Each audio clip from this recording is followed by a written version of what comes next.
the major threat for reproductively healthy society, that is sexually transmitted disease. And now we are going to see about the infertility. So infertility is also a major threat for a reproductive healthy society. Coming to infertility, it is a biological inability of a person to conceive in spite of regular unprotected coitus. After having regular unprotected coitus, if the person is unable to produce offspring, that is unable to conceive, then it is called as infertility. And this infertility is of two types, that is primary infertility and secondary infertility. Primary infertility is the patients who never had children. They won't be having they won't be having any experience in pregnancy, so they are called as primary infertility. And secondary infertility is the patients will be having children or achieved pregnancy before, or maybe having miscarriages for unknown reasons, but are unable to conceive next time, then they are called secondary infertility. Nowadays, secondary infertility is more common than the primary infertility, because for no reasons, after some miscarriages, they couldn't conceive. So that is called as secondary infertility. The reasons may be many. Some of the reasons are physical, congenital. Maybe from the birth they will be having any defect in their reproductive system. Diseases, the sexually transmitted disease, if not treated earlier, it will lead to infertility. Drugs, that is some hallucinogen drugs or other narcotic drugs that are taken will lead to infertility. Immunological and psychological effects also leads to infertility. Sometimes the sperm will get rejected because of the immunological response too. So it may also lead to infertility. Some technologies, medical technologies have been invented and developed to treat infertility. We will see some of the technologies. They are called as assisted reproductive technologies. Assisted reproductive technologies are technologies that are used to help infertile couples to get fertility. To infertile couples assisted to fertility is called as assisted reproductive technologies, and it is shortly called as ARTs. Okay, coming to the assisted reproductive technology, the first method is in vitro fertilization or test tube baby. In vitro means outside the body, that is in the laboratory. In the laboratory, a baby is produced. That is how means the sperm is collected from the husband or the donor who is giving the sperm, and also the ovum is collected from the wife, and ovum or egg is collected from the female, and the sperm and the egg is fused in the laboratory. The fusion of sperm and ovum is induced in the laboratory, and when the zygote comes to the 8-celled blastomere stage, then it is transferred inside the female body into the uterine wall for implantation. That process is called as embryo transfer, and the process of making this zygote outside the body and then transferring it into the female reproductive system is called as in vitro fertilization, that is IVF, or this the baby is formed out of this process is called as test tube baby, because as it is formed outside the body in the laboratory, then they are called as test tube baby. Coming to the second method, ZIFT and IUT, the 8-celled blastomere. Here in every stage, the zygote when attains the 8-celled blastomere, then only it is transferred to the female reproductive system. Here in ZIFT also, the sperm is collected from the male and ovum is collected from the female, then it is artificially induced fusion happens in the laboratory, and the zygote reaches the 8-celled blastomere stage. Then it is transferred to the fallopian tube, that is called as ZIFT. ZIFT is nothing but zygote intrafallopian transfer. So the zygote which is 8-celled blastomere is transferred into fallopian tube of the female reproductive system. So that process is called as ZIFT, zygote intrafallopian tube. And coming to IUT, here the zygote, the same thing happens like in vitro fertilization, and the zygote which is formed and reaches the 8-celled blastomere is transferred to the uterine lining of uterus. Inside the uterus lining, it is placed directly. Then it is called as intrauterine transfer. There it is transferred to fallopian tube. Here it is transferred to uterine lining. So it is called as intrauterine transfer. Now coming to third technology, that is in vivo fertilization. In vivo means inside the living organism. In vitro means it is outside, that is in the laboratory. In vivo means inside the living organism. So here it is about surrogacy.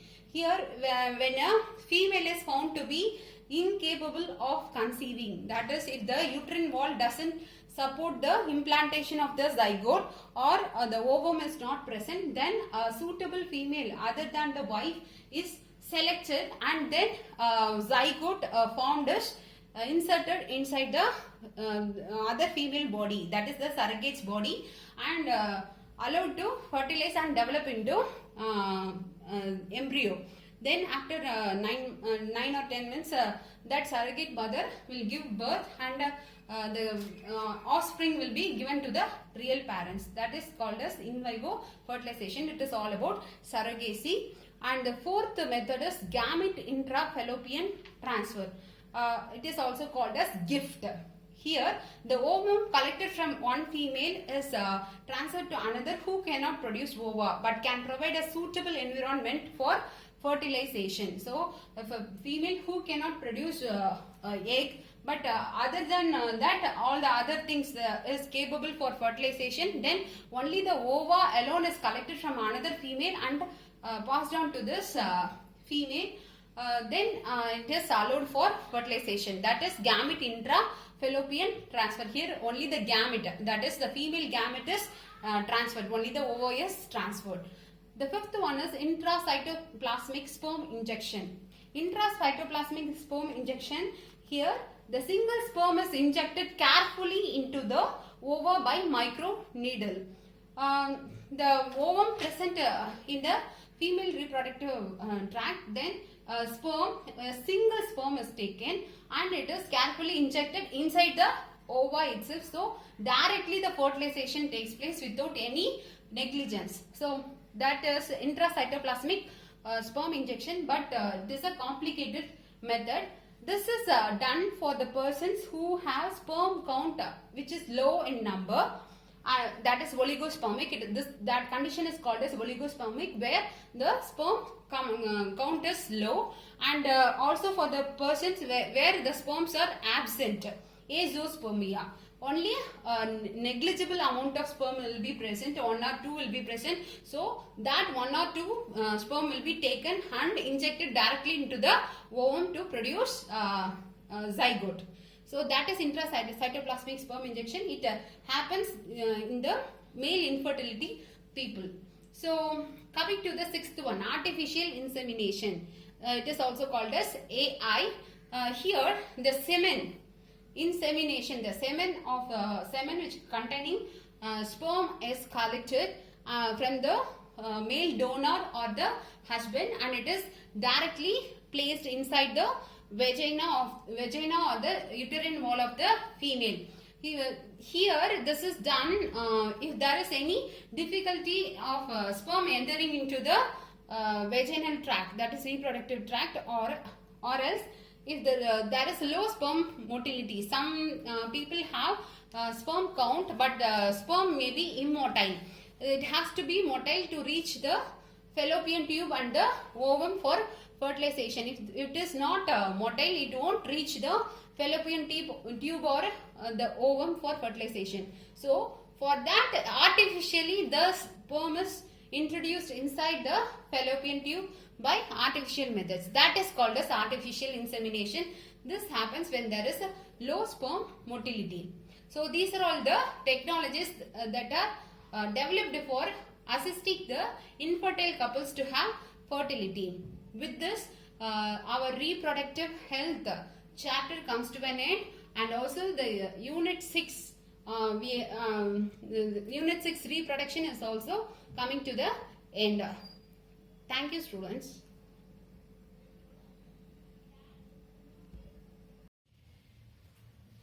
We have seen about reproductive health and the factor that affects the reproductive health, that is overpopulation, its consequences and prevention. Now we are moving on to the major threat to reproductive health of a society, that is sexually transmitted disease and the infertility. So first we are going to see about the sexually transmitted disease that is commonly called as STD. When it comes to sexually transmitted disease, the definition is the disease that is passed from one person to another during sexual intercourse, that is termed as sexually transmitted disease, and it is also called as venereal disease, VDs, or reproductive tract infections, are also called as RTIs. Hence, since the infection takes place in the reproductive tract, then it is called as reproductive tract infections. The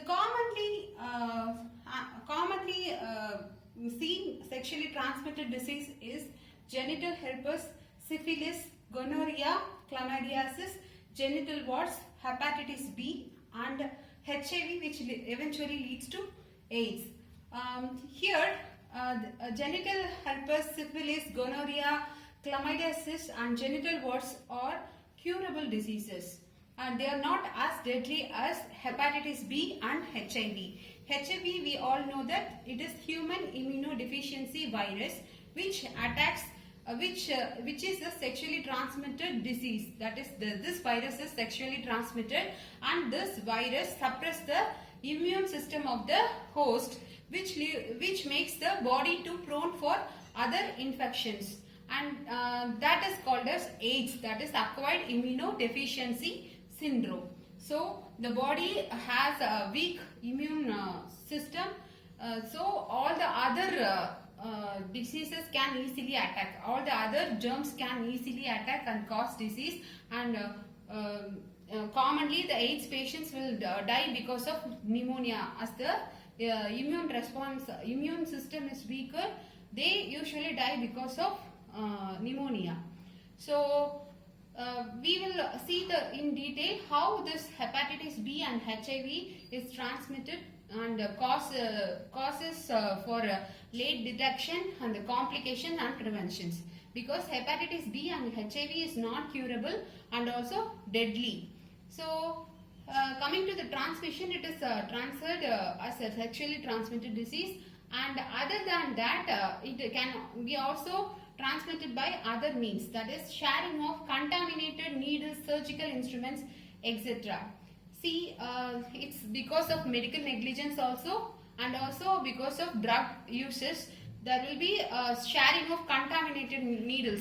After this HIV infection only, disposable needles and surgical instruments were introduced, and now it is minimized because of the disposable needles. Every surgical instrument and whatever needles which is invasive during medical treatments has to be sterilized properly for avoiding contamination. So this hepatitis B and HIV can be transferred because of sharing of contaminated needles, surgical instruments, etc., and also because of transfusion of contaminated blood.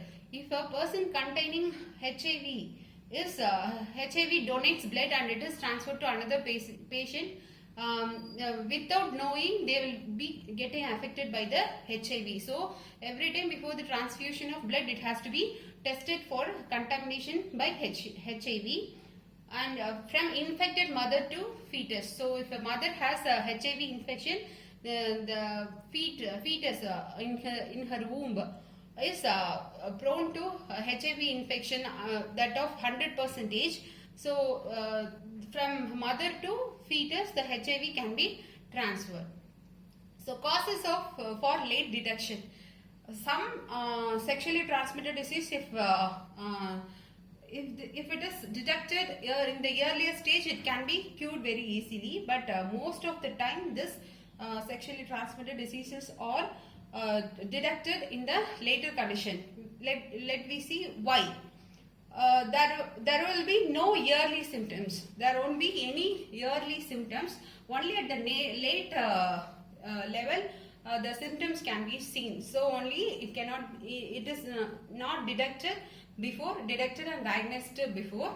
And also because of social stigma, the person who are affected by the sexually transmitted disease find it embarrassed because of the social stigma, and they are not consulting a doctor in the early stage itself. That leads to so many complications. What we will see what are all the complications that happens because of late detection. So if the sexually transmitted disease is not diagnosed properly in the earlier stage, it can lead to PIDs, that is pelvic inflammatory disease, abortion, stillbirths, ectopic pregnancy, infertility and cancer. So if there is repeated infection or inflammation in the reproductive tract, it will lead to infertility, and also this infection because of sexually transmitted disease will lead to infertility and also cancer in the reproductive tracts. So what we have seen the causes and the complications. Now we will see the prevention, how it can be prevented. That too, this hepatitis B and the HIV, that can be prevented by social discipline. Social discipline is responsibility towards a commitment. That too, avoiding sex with multiple partners and unprotected sex, and also using condom so that it prevents the infection of HIV. Use sterilized needles and syringes. Now we are using disposable needles and syringes, and also if it is not available, it has to be sterilized properly. Awareness of the sexually transmitted disease, so that avoiding those situations, and yearly consultation. Actually, if they see the symptoms or if they have doubt, it has to be consulted with the doctor at the earlier stage to prevent the complications. So this is all about sexually transmitted disease. Now we will see infertility, the causes and the treatment available for infertility.